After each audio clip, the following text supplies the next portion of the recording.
How to analyze a multifamily deal in 5 minutes or less so you can create cash flow, so you can create generational wealth, and so you can get into more deals, more importantly. My name is David Lindahl, and let's go. All right, so analyzing deals is the critical skill that you need to know when you're investing in multifamily properties. Why? Because it affects all of your key partners. All right, if a broker gives you a deal and you analyze it and you don't analyze it right and you put in this offer that doesn't make sense, the broker's not going to give you any more deals. Why? Because that broker's primary concern is closing that deal. And if he doesn't think you can close the deal, he's not going to give you more deals. If he doesn't think you can underwrite, he's not going to give you more deals to underwrite. If you go to a bank and you present a deal to a bank and you present your analysis, and the analysis is so far off, the bank looks at you and says, you know, what are you, crazy? We're not going to give you any money for this deal. It doesn't work. Or let's say you need a sponsor, you know, someone that's going to sign on the note with you to get your first deal done or the first couple of deals done. All right, let's say you're going after big deals. And you give a deal to analyze the sponsor, and the sponsor looks at it and says, this underwriting is crazy, although he'll probably check you off in his brain but won't say anything other than the fact that this deal doesn't work. But basically, he's checking you off as a waste of time because you're not analyzing deals properly. So not only do we want to analyze deals very quickly so we can kick them out if they're not deals, if they don't work, because underwriting takes work. It takes time to do it. So we want to get as many deals out as we can. We're going to be analyzing a lot of deals and go after the ones that actually make sense or are close to making sense that we can start negotiating. So in terms of analyzing, first thing we want to look at, a key calculation is the net operating income, because net operating income is your cash flow. And if you're a conservative investor like I am, all right, it's all about the cash flow. There are two types of investing that you're going to do. You're going to do momentum plays. These deals cash flow at closing. Or you're going to do what's called repositionings. These are riskier deals. They typically are not cash flowing at closing, or they have very little cash flow. And you need to do repairs to the property and potentially the tenant profile in order to get a return. Usually for the amount of risk that it takes to do a repositioning, you get a much bigger return, but there's a lot of risk. And you may not get that return if you don't know what you're doing. So we always start with momentum plays when we're working with a new client. We always do the first couple of deals as momentum plays, deals that cash flow at closing, so they can start building their real estate gut. Because essentially, every offer that you put in, every deal that you analyze, every property that you walk, you're building your real estate gut. And the more experience you get, the better investor you will become. So the key calculation is cash flow. We want deals that cash flow. By the way, when you start creating a portfolio, keep this ratio in mind. No more than 30% of your deals at any given time should be repositioning or value add deals. That's because the risk is high. The rewards are high, but the risk is high. And you want the other 70% cash flow. Cash flowing deals, you know, they're easygoing deals. They don't run themselves, but they're easy to asset manage. They're easy to have the property manager take over that property and oversee that property. And you basically look at the Monday morning report and the end of month report and cash your checks. That's what it's all about. So the net operating income, how do we calculate it? We calculate it by taking the net income from the property with all the rents are collected and all the other additional revenues that can be created on a site, ancillary services that are created, minus the net expenses, everything it takes to run that property, minus capital expenses, like big one-time improvements that you'll do to a property. I shouldn't say minus, not including capital expenses and not including your mortgage. And that will give you your net operating income. And why is this number so important other than cash flow? Because it affects your three most important ratios when you're investing in multifamily properties. They are the capitalization rate, the cash-on-cash return, and the debt coverage ratio. And I'm going to cover each one of these right now. So the capitalization rate is the unlevered return that you expect to get on your investment. Okay, the unlevered return, what does that mean? That means that you don't have a mortgage on the property. Well, why would we analyze a deal without analyzing the mortgage if it needs a mortgage on the property? Well, you'll see in a minute. but we will cover the mortgage in another ratio called cash-on-cash return. So the capitalization rate simply takes the net operating income that we just talked about and divide that by the sales price, and you will get a certain percentage. And what that percentage means is basically the return that you expect to get on that investment. The cash-on-cash return, now this is where we take into consideration our mortgage. We take our net operating income, we subtract our debt service, and that's just another name for mortgage, and we divide it by the acquisition costs. All right, so first of all, debt service equals mortgage, and secondly, what goes into those acquisition costs? All right, so the acquisition costs are basically your closing costs, the amount that it's going to take you to do all the different things that you need to close that deal, you know, your first year's insurance premium, the reserves that you'll need to put in, the legal expenses that you'll need to do, et cetera, et cetera, et cetera.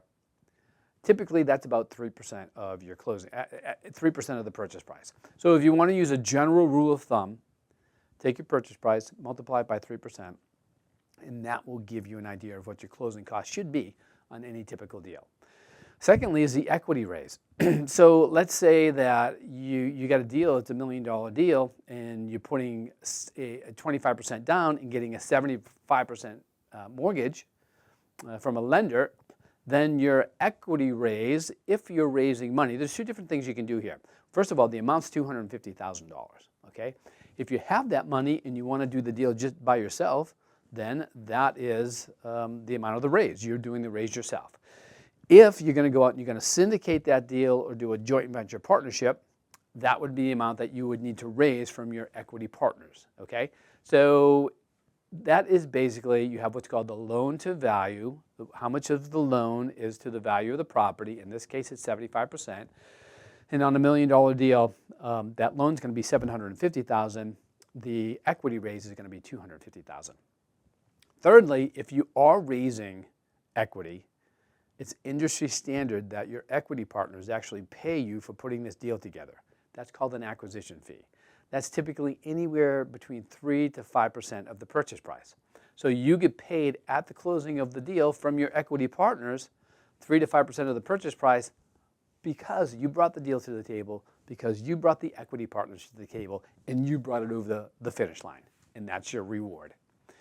So let's talk about the debt coverage ratio. The debt coverage ratio tells you how many times does the cash flow in the property cover the mortgage. And that is simply created by taking the net operating income and you divide it by the debt service or the mortgage. All right, that's how well your property is cash flowing. That's what that ratio will tell you. And so, first of all, did you notice that the net operating income is a part of each one of these ratios? That's why net operating income is so important. So who cares? Who cares about each one of these ratios? Well, on the capitalization rate, you do, because you want to get an idea of what the actual return is without the mortgage that you're going to get on that particular property. All right? The cash-on-cash return tells you how soon you're going to get your money back. And if you have investors in the deal, it's going to tell you how soon they're going to get their money back. So they're very interested in the cash-on-cash return. And then the debt coverage ratio, who cares about that? The lender. The lender cares about that because they want to know that you have enough money coming in that's going to cover that mortgage every month and, you know, other expenses. Typically, a lender likes to see a debt coverage ratio of anywhere between 1.2 to 1.3, depending on where we are in the market, you know, how risky a particular market cycle, where we are in the market cycle and how risky, how much risk there is out there. But that's what they like to see. They like to see that for every dollar you're paying for a mortgage, that you have $1.20 or $1.30 coming in on that. So these are also the key players in the deal, right?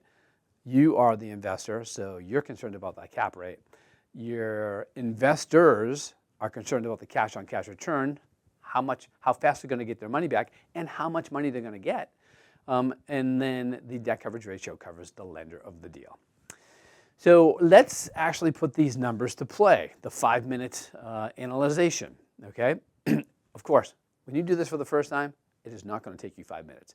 But once you start following this formula and you get a feel for it, it will take you 5 minutes to very quickly determine whether or not you want to take the next step on a deal. It's not whether or not the deal actually works, because a lot more will go into it.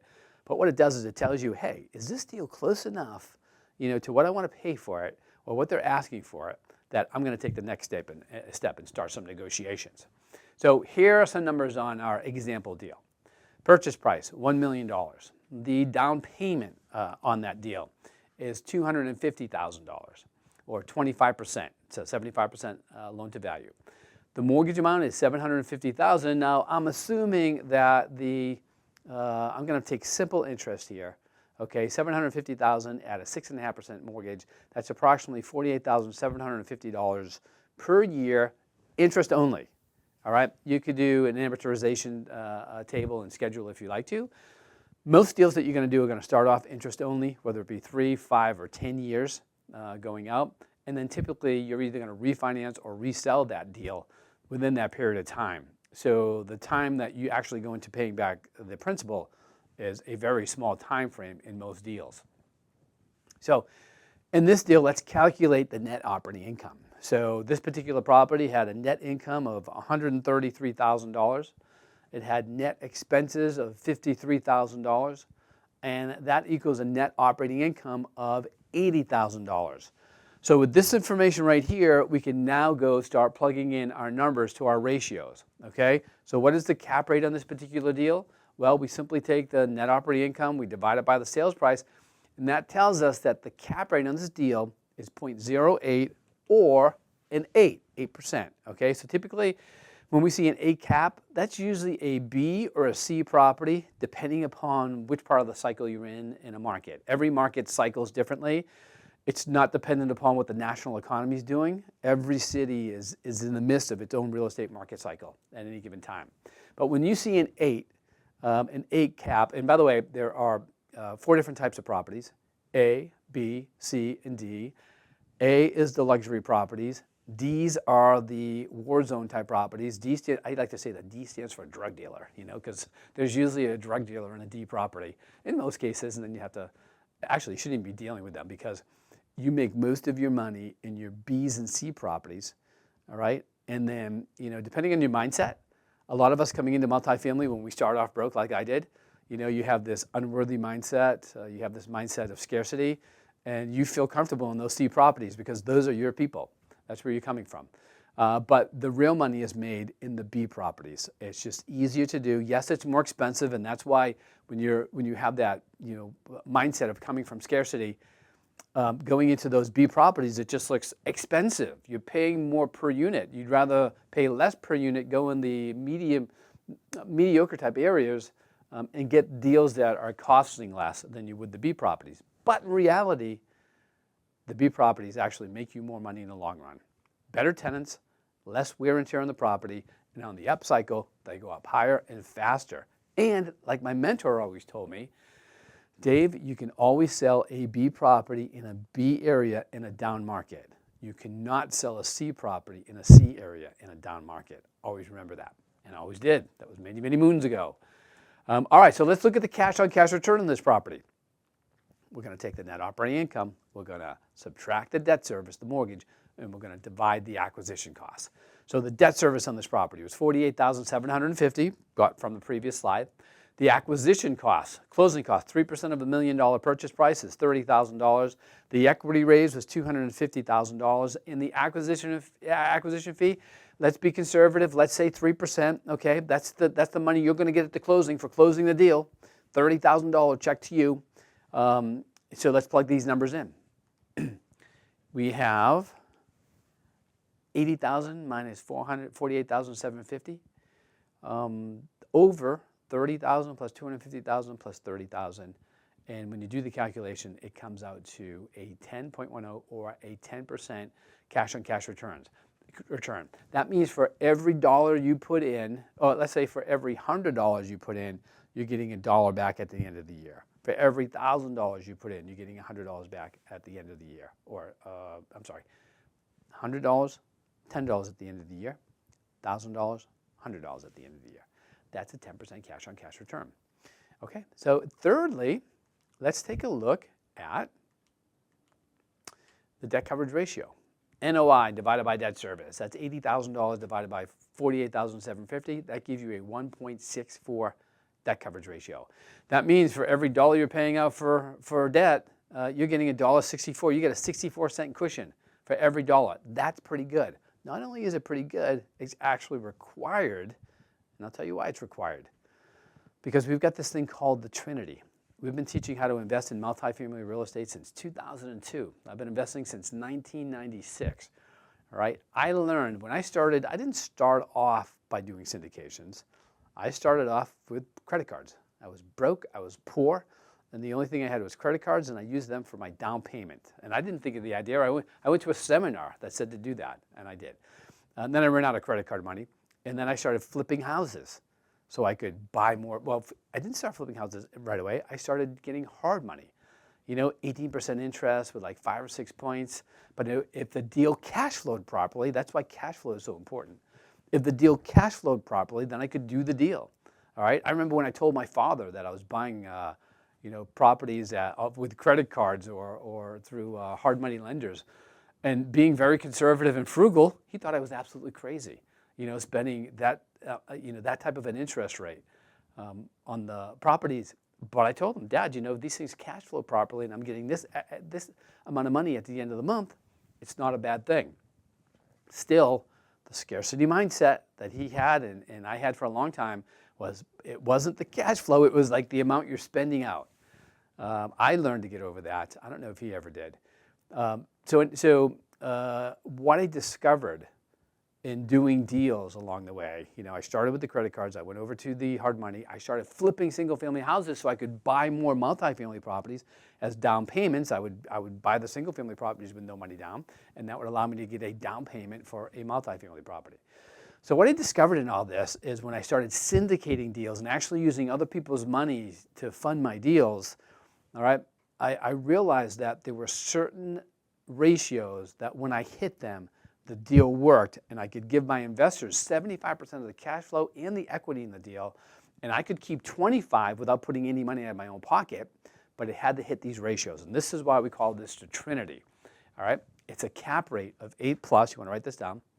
It's a cash-on-cash return of 12+, and it's a debt coverage ratio of 1.6+. This allows you to put this deal together and capture 25% of the equity and cash flow. Now, the better these numbers are, let's say if you got a cap rate of 9 and a cash-on-cash return of 14 and a debt coverage ratio of 1.8, that means you can carve out more of the deal. Maybe you do a 60-40. As a matter of fact, we won't do any deals now unless it's a minimum of a 60-40, 40% for us, 60% for our investors. Sometimes you can actually go 50-50, 50% for you and 50% for your investors. There are 70-30s. It all depends on what the numbers say. But if you follow the Trinity, the most important part of this Trinity is the fact that it's very conservative. Sure, you can mix up these, you can go less than a 7, less than an 8 for a cap rate and less than a 12. The problem with that, though, is you're getting into a tighter and tighter deal. And when you're first starting out and when you're first building that real estate gut, you want to be conservative. You want to be conservative because if you're going to get knocked out of this game, you're going to get knocked out of this game within the first few innings, the first few deals. That's where you're going to make your biggest mistakes. So let's do deals that make sense. Let's do deals that have a lower risk, okay? Real estate investing is risky. The whole role as a real estate investor is to mitigate risk wherever you see it, okay? We can't eliminate it, we can mitigate it. So I discovered that when these ratios fell in line like this, we had a nice conservative deal that cash flow. It was a deal that you can win at. You can have a management company take over the property. You can follow simple asset management structures and asset manage that deal and put another one in your portfolio and then put another one in the portfolio. Then after you get 2 or 3 deals and you start building up that real estate gut, then you might look at a repositioning. That's a whole nother story. That's a whole nother video. But you might look at a repositioning because you may be prepared. So there you have it. That's the 5-minute rule when you're looking at a deal as to whether or not you want to take the next step. Of course, the next step would be to get the full financials, the profit and loss statements, the rent roll, and those are the keys to the financials, and then the expenses. So If you like what you saw, hit the subscribe button so you'll be notified for the next video. And in the near future, we'll talk about repositionings and why they're so lucrative, but also why they're so